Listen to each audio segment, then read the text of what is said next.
Okay, thank you everyone for coming out tonight. And this is a subject which is of great interest to many people, or should be of interest to many people, and it's file management for photographers. I want to set some expectations for this evening, and first of all, we will not be able to answer all your questions. The subject is so broad, everyone has different goals. There's so many different tools available, it's not one solution for everybody. We will probably not have the ideal solution for you because you may not know what you need and want, and your needs can change. So this is kind of an ongoing thing, but we do need to do something to protect our digital assets so that our pictures don't get lost and we're able to access them. So we will introduce the subject and the importance of it and give guidelines to help you discover your needs and the tools that are available.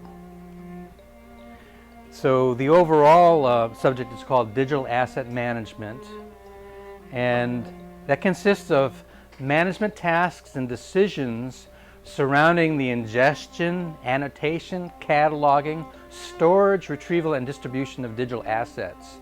And digital assets can include photographs, they can include videos, they include PDF files, and any type of file that you can create on your computer falls into this whole category of digital asset management. And this subject also includes the computer software and hardware systems that aid in the process of the digital asset management. And it also refers to the protocol for downloading, renaming, backing up, rating, grouping, archiving, optimizing, maintaining, thinning, and exporting files. So your goals as photographers might include ensuring that your files are not lost or misplaced. And one thing to note that is many of us store our images on hard drives, and all hard drives will fail. It's just a matter of time. So you need to be aware of that. We have a server here where we share files with among different people working, and that hard drive lasts about 2 years with all the usage before it fails. So you need to know that your assets are vulnerable and that you need to come up with some sort of a plan if they're important to you, for the longevity through the years.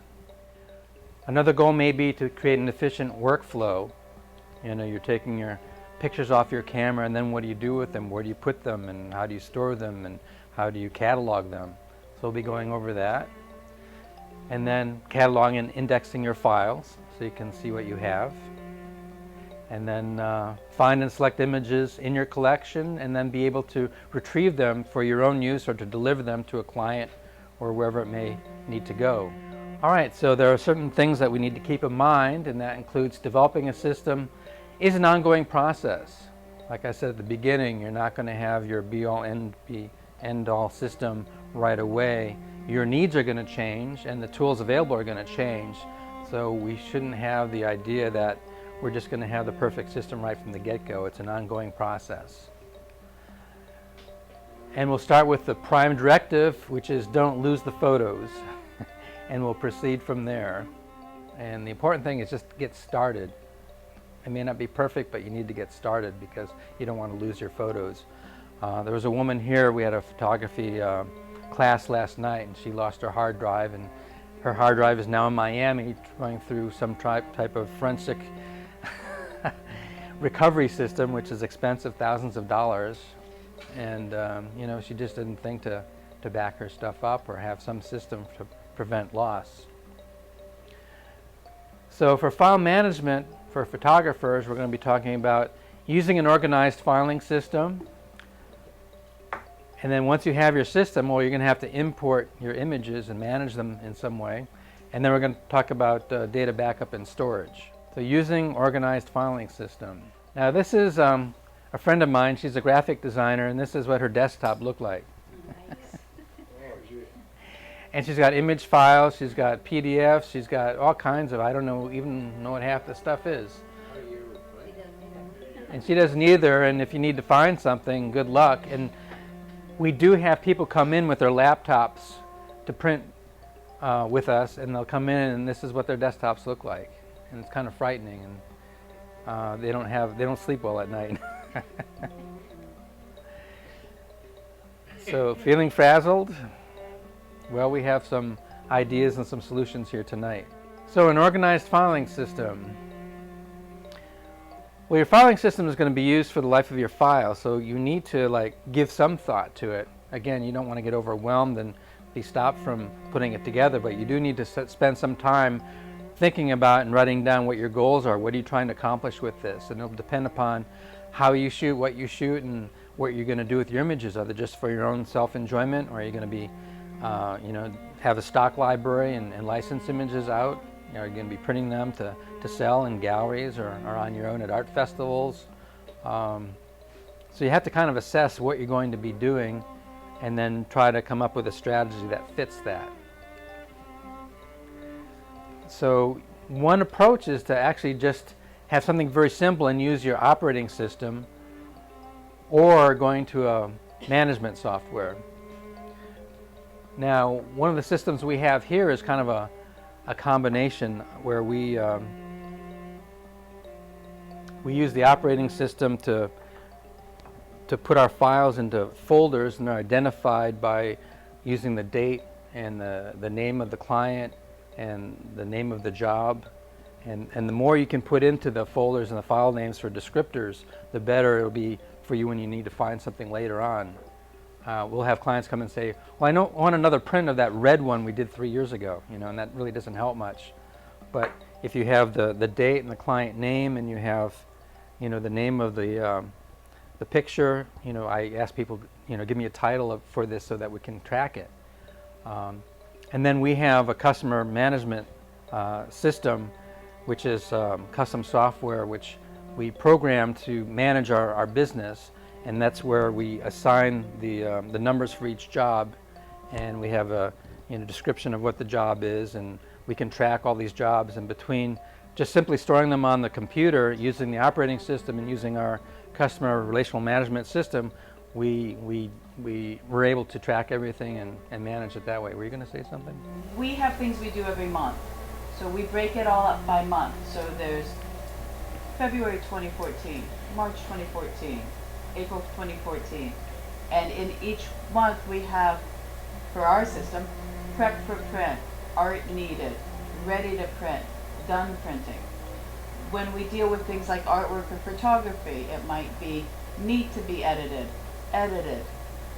Clearwater Centennial, Visual Success Workshop.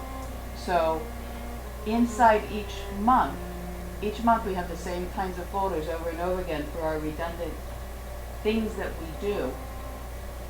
And then inside each redundant thing, so that not only is it being backed up as it goes through the process, and then once it's finished, then it gets backed up, which he'll get into in a second. So we have about 4 different ways that we could cross-reference it, the last of which being through the accounting system. So that if we have a job that was done in March, it would be 03-14 for March 14, and then the name of the client, and then a 4-digit numeral that sequences up continuously. So that's a very specific way that we do it, because our business is task-oriented. Everybody needs to make it adjust. I just saw some people just kind of like go. Oh, okay. So I just wanted Thank to you. check some specifics. Should we put Thank month you. first? We do month first. Yeah. So it'll be Real pain for sorting. 0614. What's up with your first? That's probably, Yeah, 14, 03. yeah. So we'll have a number like this, which is the date, and then a sequenced number, and then we might have the name of the person, Jones, and then we might say, I don't know, photos, or maybe even more, and say kids. So we have a chance of finding it in multiple ways. We're gonna file over the This is a folder. But I had a client that came in from 2011 today, and we were making, believe it or not, we're bringing the next generation into that photo. So we've got 5 generations now, and I had less than 10 minutes to find that file from 2011. I was so excited, I did. So the point of this example is that we customize our own filing system for our particular needs, and you'll have different needs. So we're not often going through on a daily basis looking through all the images and files we've created.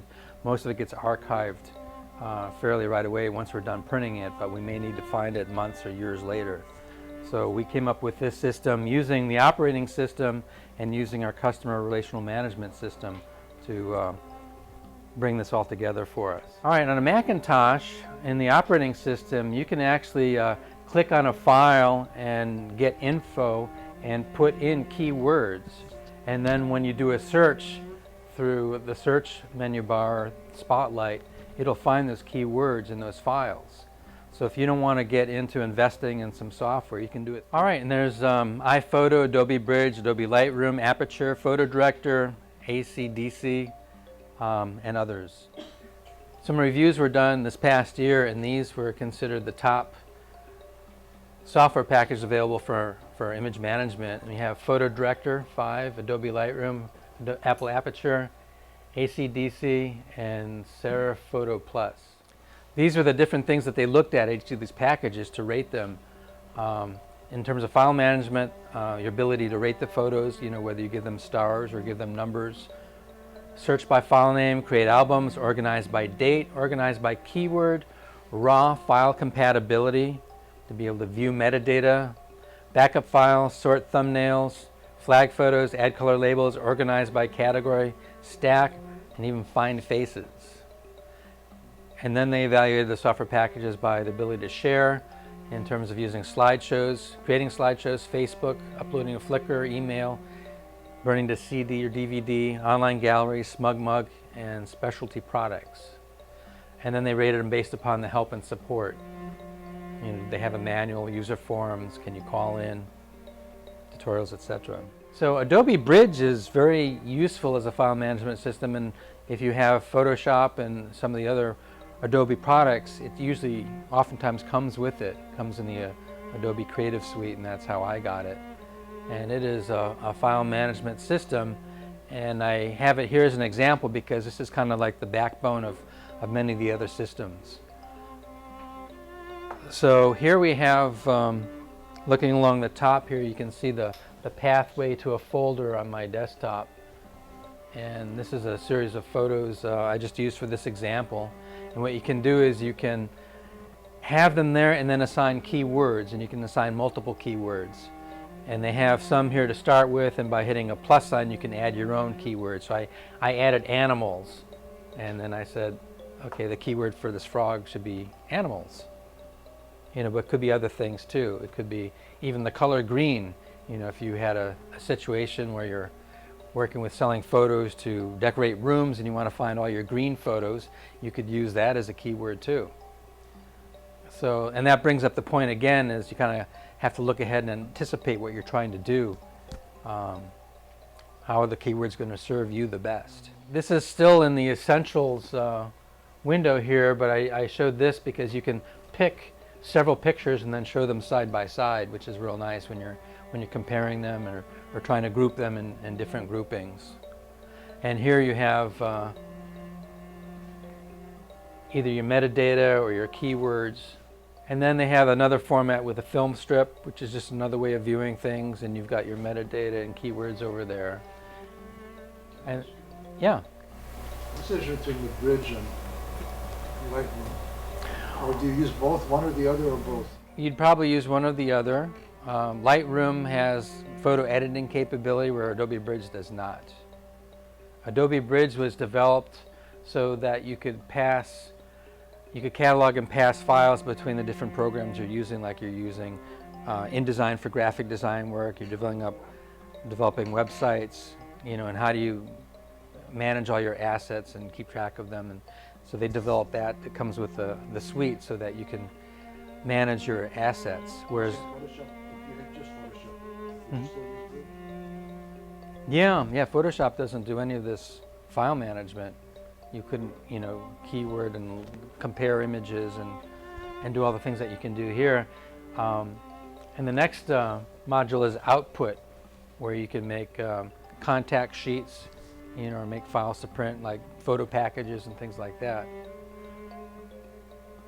So Yeah, it's a very different thing than Photoshop. Photoshop is a photo editing program. This is a photo management program. And Lightroom kind of combines them both. It's not as powerful as Photoshop and all that you can do with the layers and the editing, but it's a great workflow tool where you can do adjustments. And you've shot a wedding and you got 500 pictures where you can adjust them all real quickly and do some cloning and fixing up, and then you can categorize them and sort them and, you know, pick out your favorites ones, and then you can print contact sheets or make a website out of it. So Adobe Bridge is kind of the bare bones management program without the photo editing or the other things.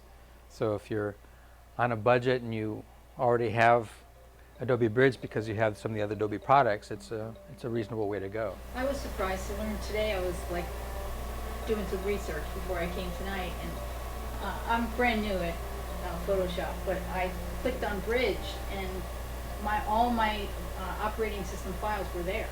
So I could pull up any of the, I thought, oh, I'd have to load everything into it, but it's all there. Right. So I was amazed. Well, it is one solution, and this is the output module where you can say, okay, I want 4 columns and 5 rows of pictures to make a contact sheet, you know, or I could have like a print package that I would make up, and then you can output it. Now, Lightroom is a little more sophisticated, and I was mentioning you can do a lot of photo editing in it. Not the robust editing that you do in Photoshop, but you can adjust all your images, you know, adjust the exposure and adjust your black and white values and all kinds of things, which are very useful when you need to plow through a lot of images quickly. You can change the color cast or all kinds of things, and we'll see some of those as we go through here. This is the import module, and you know, some people import from their camera, some people take the card out and put it in a card reader, import from there. Some people pull it to their desktop and then import it from there. So there are a couple of different ways that you can go about it. I like dragging all my images from the card onto my desktop and then bringing Adobe Lightroom. Well, how do you do that? That's where I get confused. Like I put my card in my computer, Mm-hmm. and it goes immediately to Lightroom, and there they are. But I don't know if it's in my desktop also. Well, what I do is I hide the Lightroom screen and then I drag it to my desktop. You know, like the card appears as a little icon like a hard drive. Then I open it up and mine says EOS for Canon, and I bring it over there, and then I rename the folder, and then I drag that onto the Lightroom icon, and it opens it up. So when I first started using it, I would you know, bring them in from the card through Lightroom, but then you've got to tell it what folder to put it into. And if you're not careful, you're not familiar with it, then it goes automatically by default into the pictures folder, which is not the way I like to work. So inadvertently it would go into my pictures folder and I couldn't find it. All right, so this is the import module, and you can decide whether you want to import all of them or just some of them. There are check boxes here indicating that we're going to import everything into the catalog. And then from there, you go into the library module, and you can look at all of them like this, or you can look at them individually, you know, full size. And here is a good place where you can add keywords, and you can you know, star them. And there's a star system, you know, 1 through 5 stars, you know, in terms of how. This is in the library mode. Yep, library. Well, this is the first one that comes up for importing, and then if you want to import more photos, you know, once you're in library mode, you want to go and do another import, then you go over to the left-hand side. Yeah, it just ignores them. This is bringing it into the Adobe Lightroom catalog. They'll still reside on your hard drive, but these are the ones that you're bringing in your catalog to manage and to view. Yeah, most people figure that's best not to erase your card at this point, just in case you ran into a problem. You'd still have your card as a backup until next time you erase it. So this is import, and then we go into library. We were just talking about that. And again, here you can add keywords or rate them by stars or flags or numbers. It has all 3 ways of doing it here. And then you can go into the develop mode, and here you have all the adjustments, and you can do the color, temperature, and the exposure, and all these other settings, brightness, contrast, luminescence, etc., etc., etc. And you can do some basic cloning to you know, get rid of spots and things like that. You can get rid of red eye, you can get rid of, do some skin smoothing, some basic things that are a lot quicker here than you would do in Photoshop. So it's a great workflow tool when you're editing lots of photos. And then here's an example of a nice feature is you can show side by side the before and the after. I've had that experience where you're editing and editing and editing and editing, and you don't realize that you've strayed really, really far away from where you started, much too far. So it's nice to have a side-by-side comparison to see where you started and where you ended up. And then you can select different images, all of them or some of them, and export them. And this is really powerful because you can export them as TIFF images, JPEGs, digital negative format, and you can tell what size to make it. You can say, make the long size 1,000 pixels if you were doing like a website. Or if you're, have a publishing project, you can say, make them all 8 inches on the long side at 300 dpi. So you can do that all in one fell swoop to, one image or 100 or 1,000 images all at the same time, and put them newly in a new folder as a new version in that size and format. Slideshow feature, which is real powerful too. Sometimes we'll have an event here and I'll do a bunch of shooting, and then I'll set up on a slideshow, and while people are still here they can see the event they were just participating in, run on my large monitor. And then it has a print module too, which is real powerful, and you can print contact sheets, and it has pre-installed layouts, so you can do 5x7s and 8x10s and print packages, and you can customize your own print packages. So once again, you don't want to make it so complicated that you never do it, but it should involve a little bit of thought and research on what will work for you, and what worked for somebody else may not work for you. But you might want to chat with other people. How are you doing it, and what works for you and what doesn't work for you. And there are sorting tips and tricks which aren't really that significant. Some people put spaces before file names, and that forces them to come up to the top alphabetically. What's also good is some people rename their files, and it'll be incremented 1, 2, 3, 4, 5. But it's better to have leading zeros, because you'll find that number 11 will come after number 1 when it's sorted alphabetically. You don't realize that at first, but it's good to have these leading zeros so that it does truly increment when it's in alphabetical order. So we talked about JPEGs as being lossy, and they experience generational and parameter losses, meaning that if you save it over and over again, each generation is going to lose a little bit more. And when you do things like rotate it and crop it and things like that, that also contributes to losses. So that doesn't mean you should avoid them, it's just that you need to be aware that there's that lossy component, that you shouldn't save it over and over again and expect to have the same quality as you started with. And it stands for Tagged Image File Format. And it's a good choice for archiving images when all the detail must be preserved and the file size is not a consideration, because they are larger files. Again, PSD files, Photoshop files, some people argue that that's proprietary to Adobe, and if Adobe ever went away, then you may not be able to read those files in the future. I don't know how valid that is, but if it's in a TIFF format, that's supposed to be a more universal format. Okay, RAW files. They come straight from the image sensor without the processing that you would normally get if you were shooting JPEGs.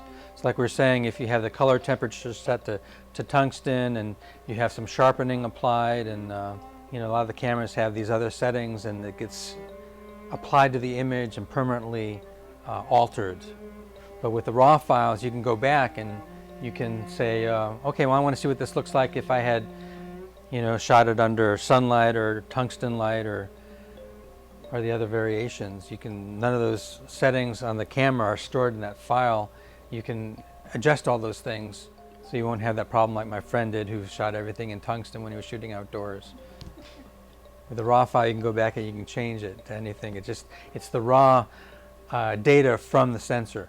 DNG is also considered to be a raw image file. It's Adobe's proprietary standard that was created to store image data in a generic, highly compatible format.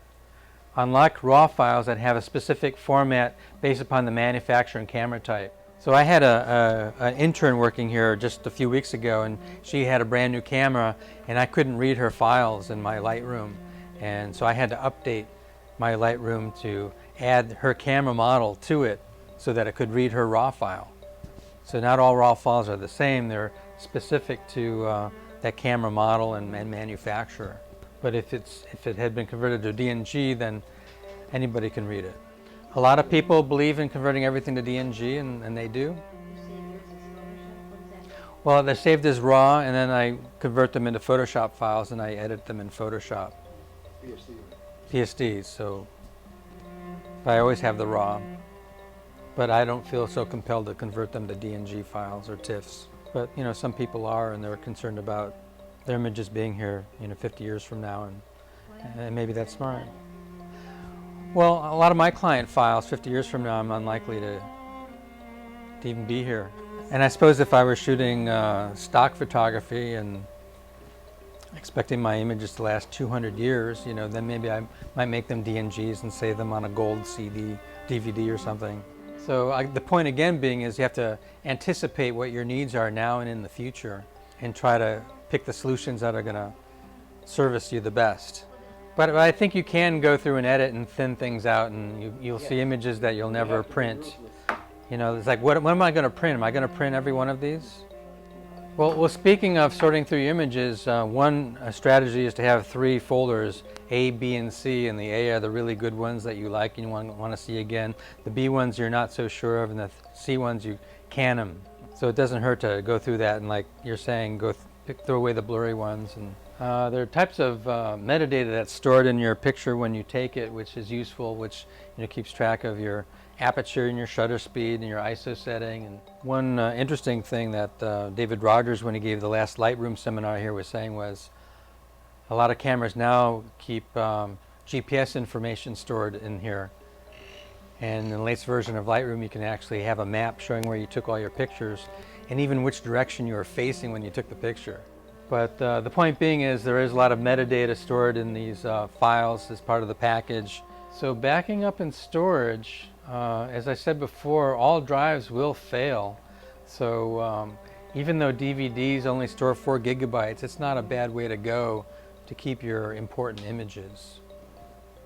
You can burn them to DVD and keep them in a safety deposit box or somewhere outside of your house. So if you ever had a fire or a theft, you would still have access to those images.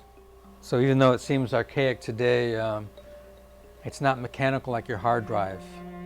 And then there are online solutions too. I don't particularly recommend Picasa, but the idea is having something online or in the cloud does have some benefit, because wherever you are, you can have access to them.